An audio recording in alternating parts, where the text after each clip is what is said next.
இது அரசியலா? கேவலமா இல்ல? என்ன மாதிரி ஆளுங்க இருந்தேன்னு வைங்க, அந்த இடத்துல நான் இருந்தேன் நடந்திருக்கிறதே வேற. கேவலமான கேடு கட்ட அயோக்கியத்தனமான அரசியல் தானே. சொந்த மக்கள் அப்படி காவு கொடுக்கலாமா? அதை நீங்க தான் சொல்லணும். மக்கள் இப்ப சொல்லுவாங்க, 6 மாசத்துல சொல்லுவாங்க யார் வரணுங்கிறத மக்கள் தீர்மானிப்பாங்க. பல ஜாம்பவான்களை விலை கொடுத்து வாங்கிட்டாங்க. ஒரு மிகப்பெரிய திமிங்கலமா முதலையா அடக்க ஆள் இல்லைன்ற மாதிரி போய்கிட்டு இருக்காங்க. இது ரொம்ப நாளைக்கு இந்த பருப்பு வேகாது. இப்ப அவர் வராம இருந்திருந்தா என்ன சொன்னீங்க? வீட்டுக்குள்ள இருந்து அரசியல் பண்றார், வீட்டுக்குள்ள இருந்து ட்விட்டர்ல போடுறாங்க. நான் சொல்றதுக்கு ஒண்ணுமே இல்லை. அவர் பார்த்துக்குவார். அவருக்கு இருக்கு எல்லாம். ஒரு கட்சியை நடத்திட்டு போறவருக்கு இருக்கு. நான் அரைவரை சொல்ற அளவுக்கு எல்லாம் சத்யராஜ் மேல ஆள் கிடையாது. அவர் பெரிய மனுஷன், உயர்ந்த மனுஷன். என்னோட முதல் படம் ஆரம்பிக்கிறதுக்கு முன்னாடி இருந்து பாடல்கள் இசை எழுதி இசையமைச்சிருக்கேன். என்னோட படங்களில் பயன்படுத்தியிருக்கேன். சொன்னலத்தா பாடியிருக்காங்க என் கூட. டி.எஸ். ராகவேந்தர், மருதிய மறுக்குழந்தை, வாணி ஜெயராம் மற்றும் சந்திரபோஸ் பல பேர் பாட வச்சிருக்கேன். அப்புறம் நிறைய ஆல்பங்கள் வெளியிட்டேன். அந்த வகையில் நான் அந்த ஒரு முறை ஹிப்ஹாப் தமிழான்னு நினைக்கிறேன், தமிழை கேவலப்படுத்தி கொச்சைப்படுத்தி ஏதோ ஒரு பேச இருந்துச்சு அந்த தம்பி. அதனால டிப்டாப் தமிழான்னு அவருக்கு பதில் சொன்ன வகையில், என்ன அங்கிள் நான் அங்கிள் தொந்தரவு பண்றீங்களே அங்கிள், பரவாயில்ல அதை ஆஃப் பண்ணிடுங்க. அது வெளிச்சம் டிவினால அவர் வெளிச்சம் போட்டுட்டே இருக்காரு மக்கள் மேல. ஹிப்ஹாப் தமிழான்னு ஒரு தம்பி ஒரு தமிழை அப்போ கேவலமா ஏதோ ஒரு அசிங்கப்படுத்தி சாதாரணமா ஏதோ பேசினது, அதனால கோவப்பட்டு நான் டிப்டாப் தமிழான்னு ஒரு ஆல்பம் பாட்டு விட்டேன். மற்றபடி எனக்கு நானே புகழ் சூடிக்க விருப்பம் இல்லை. அந்த வகையில் இப்போ நாடு அது நாடு தங்க நாடு இந்த மாதிரி மோட்டிவேஷனல் பாட்டா உத்வேகம் அடைகிற அளவுக்கான பாடல்களை எழுதி இந்த ஓடிக்கிட்டே இருட அந்த பாடலை உங்கள்கிட்ட அர்ப்பணிக்கிறதுக்காக கூப்பிட்டேன். ஆனால் இப்படி ஒரு நிகழ்வு தமிழ்நாட்டில் நடந்தது மனவேதனையாக இருக்கு. தம்பி விஜய் அவர்களின் அன்பு தம்பிகள், தங்கைகள், குழந்தைகள், பெண்கள், அவரை காணணும்னு போன அப்பாவி மக்கள், இந்த பாழாய் போன சீக்கு பிடித்த மோசமான கரைபடைந்த அரசியல்வாதிகளின் சதித்திட்டத்தால் மரணிக்க செய்யப்பட்டிருக்கிறார்கள். இந்த 40 இதயங்களுக்கு நாம் 2 நிமிடம். எனக்கு பேசுவதற்கு ஒன்றும் இல்லை. ஆக்கப்பூர்வமான ஒரு விஷயத்துக்காக நான் படப்பிடிப்பு இல்லாத நேரத்தில் இப்படி பாடல் பண்ணி வெளியிட்டு இருக்கேன். தூக்கம் இல்லை, எப்படி தூங்க முடியும்? சொந்த ஊர் கரூர், பள்ளப்பட்டினா வளர்ந்த ஊர். என் வீடு இன்னமும் பள்ளப்பட்டியில் தான் இருக்கு. அந்த பகுதி மக்கள் இவ்வளவு பெரிய பாவம். அந்த சாகையில் இந்த மரணி கீழே அவங்க எவ்வளோ வேதனையில் அனுபவிச்சிருப்பாங்க, அடிச்சிருக்காங்க, கீழே தள்ளி இருக்காங்க. நம்ம நாட்டில் இப்படியெல்லாம் நடக்குதுங்களே எனக்கு ரொம்ப அவமானமாக இருக்கு. வேறு எனக்கு ஒன்றும் சொல்றதுக்கு இல்லை. நீங்க ஏதாவது கேள்விட்டு இருந்தா கேளுங்க. இந்த கரூர் சம்பவத்தில் வந்து 41 பேர் ஆயிட்டாங்களா? இதை வந்து நிறைய பேர் அரசியல் ஆக்குறாங்கன்னு சொல்றாங்க. இது எப்படி சார்? என்ன வெங்காய அரசியல் ஆக்குறது? உண்மை தானே. ஒரு விஜய் தம்பி நான் வாழ்த்தனேன் வெற்றி விழாவில், இல்லையா? வெற்றி விழாவில் த ஒன்லி ஒன் ஆல்டர்னேட்டிவ், நாளைய தமிழகத்தின் நாளைய தீர்ப்புன்னு சொன்னேன். முதல் படத்திலிருந்து நான் 10 படம் நடிச்சிருக்கேன். அவர் கூட அவரோட வளர்ச்சி பிடிக்காம அவர் எதுக்குன்னா, நீ கொள்கை ரீதியாக எதிரு கூட்டம் போட்டு அவருக்கு பதில் சொல்லு, பேச தெரியலன்னு சொல்றியா சொல்லு.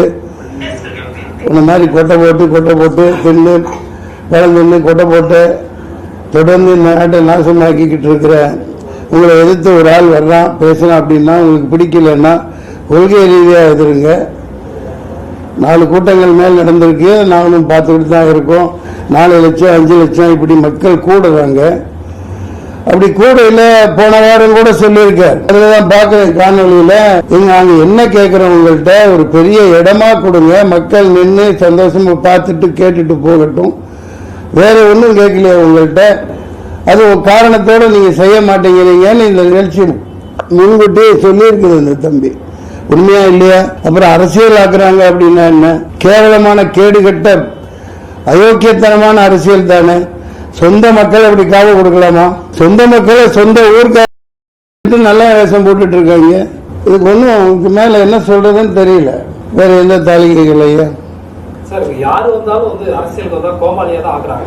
அதுக்கு எக்ஸாம்பிள் விஜயகாந்த், சீமான், ரஜினி வந்தாரு போயிட்டாரு, கமல் வந்து அந்த பக்கம் போயிட்டாரு. யாருதான் அரசியலுக்கு வரணும்? அதை நீங்க தான் சொல்லணும். மக்கள் இப்ப சொல்லுவாங்க, 6 மாசத்துல சொல்லுவாங்க யார் வரணுங்கிறத மக்கள் தீர்மானிப்பாங்க. நீங்க சொல்றது உண்மைதான். சில பேர்கள் சொன்னீங்க, அவங்க கோமாளித்தனமா நடந்துக்கிட்டாங்க, நம்மளை கோமாளி ஆக்கிட்டாங்க. சில பேர் முடியாம கோமாளியா இருப்பதே நல்லதுன்னு ஒதுங்கிட்டாங்க. பல ஜாம்பவான்களை விலை கொடுத்து வாங்கிட்டாங்க. ஒரு மிகப்பெரிய திமிங்கலமா முதலையா அடக்க ஆள் இல்லைன்ற மாதிரி போய்கிட்டு இருக்காங்க. இது ரொம்ப நாளைக்கு இந்த பருப்பு வேகாது.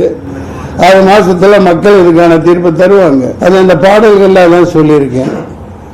ஏழை எளியோர் வரணும், குடியானவர் வரணும், தொகுதி மக்களுக்கு என்ன தேவையோ அதை இந்த தமிழ்நாட்டை உய்விக்கிறதுக்கு யார் தேவையோ அவங்க வரணும், ஏழை எளியவர்களை காக்கிற வரணும்.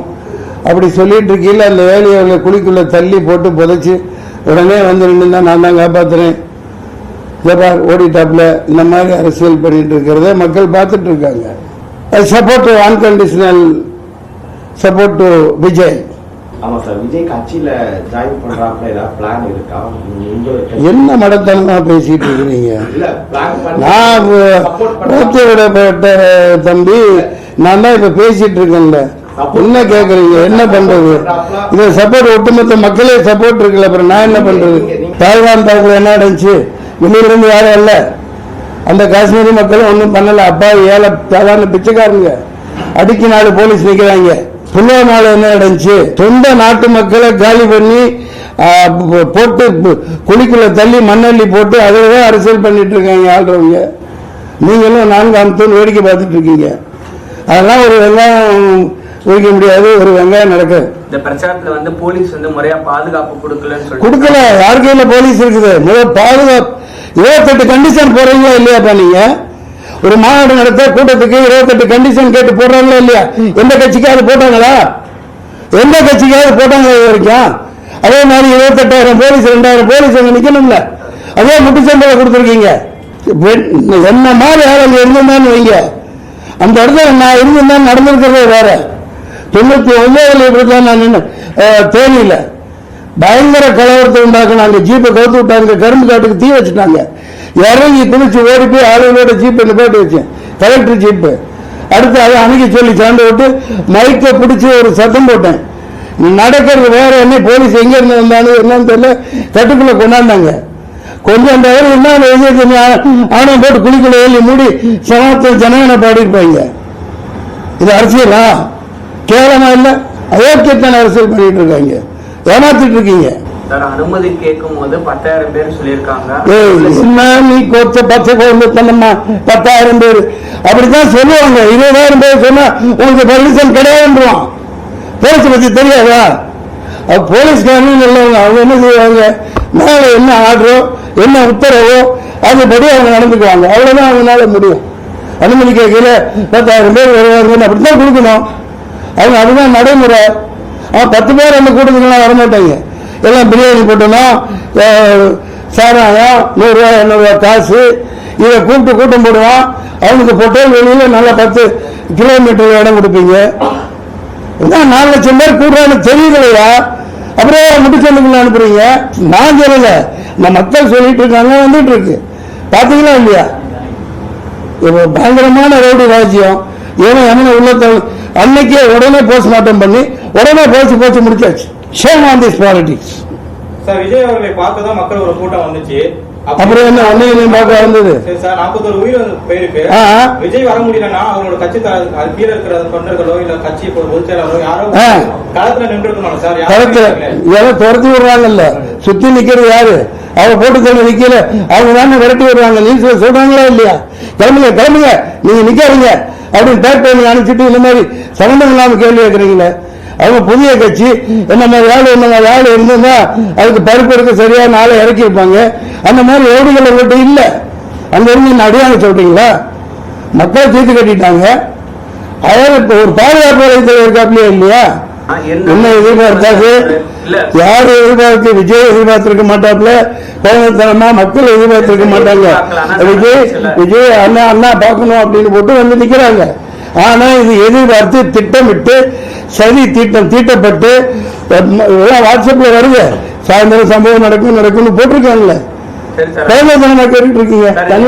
சதியாவே இருந்தாலும் விஜய்க்கு ரெஸ்பான்சிபிள் இருக்குல்ல, நம்மள பார்க்க வந்திருக்காங்க, அவங்க ஏன் ஒரு வார்த்தை மீடியா 40 கேக்குறாங்க, ஏன் பதில் சொல்லல? நீ தெரிவிக்கிறியா? சாதாரண 1-2 பேரா 40 பேரு அது மேல நிக்கிறார்.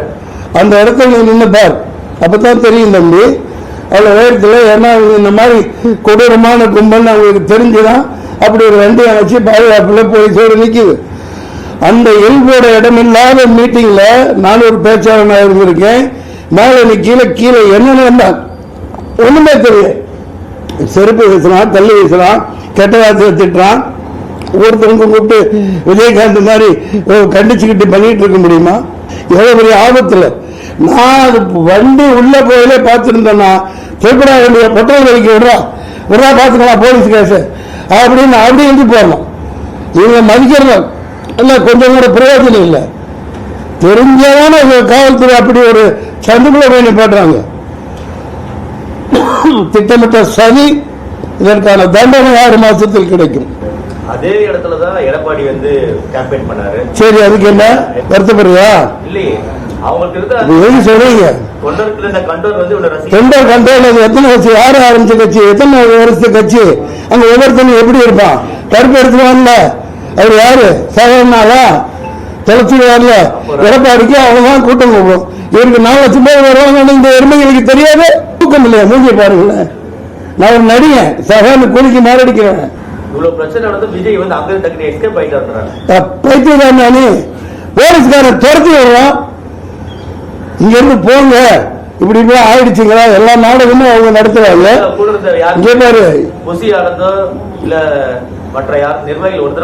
அந்த சொல்றதுக்கு தானே இந்த திட்டமே. துரத்தி விட்டு போட்டு அடுத்த நிமிஷம் வர முடியுது இல்ல? அடுத்த நிமிஷம் எல்லாரும் வந்தா நாங்க நிக்க முடியுமா? நம்மால நிப்பீங்களா? இது எவ்வளவு பெரிய பக்கா பிளானிங். அடுத்த நொடி டக்கு டக்கு டக்கு டக்குன்னு வர்றாங்கல்ல. என்ன கேள்வி கேட்கிற நீ? அவரை சேர்த்து சமாதி கட்டுறதுக்கா 1000 ஓடிகள் வச்சுட்டு நிக்கிறாங்க. பதிவேசனமா கேள்வி கேட்கறீங்க. யதார்த்தத்தை பேசுங்க, மக்களுக்கு உண்மை சொல்லுங்க. ட்விஸ்ட் பண்ண கருவியா நீங்க இங்க வராதீங்க. நான் எனக்கு என்ன கூட நடிச்சேன். மக்கள் பார்த்துக்குவாங்க, மக்கள் பார்த்துக்குவாங்க. நான் ஒரு நடி, அதேதான் சொல்றேன். இப்ப அவர் வராம இருந்திருந்தா என்ன சொன்னீங்க? வீட்டுக்குள்ள இருந்து அரசியல் பண்றார், வீட்டுக்குள்ள இருந்து ட்விட்டர்ல போடுறாங்க. இப்ப எப்படி வெளியேறது? யார் பாதுகாப்புல வர்றது? உணர்வு பூர்வமா ஒருத்தனுக்கு இப்படி தமிழ் இனத்தை கொண்டு அரசியல் பண்றான், அதை கண்டிக்கிறது என் தலைய கடமை. நான் கண்டிக்கிறேன். நான் சொல்றதுக்கு ஒண்ணுமே இல்லை. அது அவர் பார்த்துக்குவார். அவருக்கு இருக்கு எல்லாம். ஒரு கட்சியை நடத்திட்டு போறவருக்கு இருக்கு. நான் அரைவரை சொல்ற அளவுக்கு எல்லாம் சத்யராஜ் மேல ஆள் கிடையாது. அவர் பெரிய மனுஷன், உயர்ந்த மனுஷன். போறோம். நன்றி, வணக்கம். சந்திப்போம். நல்லதே நடக்கும்.